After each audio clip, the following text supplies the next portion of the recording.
Colombian conflict background. The origin of the armed conflict in Colombia goes back to 1920 with agrarian disputes over the Sumapaz and Tacondama regions.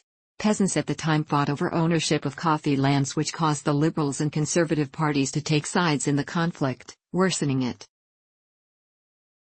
In 1948, the assassination of populist Jorge Eliezer Gaitan radically stirred up the armed conflict.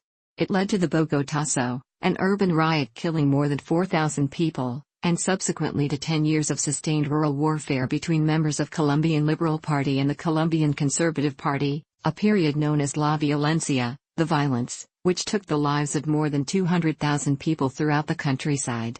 As La Violencia wound down, most self-defense and guerrilla units made up of Liberal Party supporters demobilized, but at the same time some former liberals and active communist groups continued operating in several rural enclaves.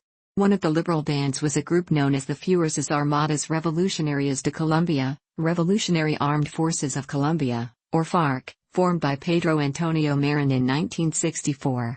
The goal of the Farc, among other things, was redistribution of land that would benefit poor peasant farmers like Marin, along with the desire to establish a communist state.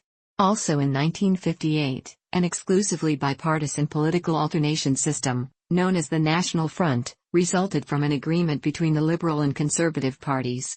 The agreement had come as a result of the two parties attempting to find a final political solution to the decade of mutual violence and unrest, remaining in effect until 1974.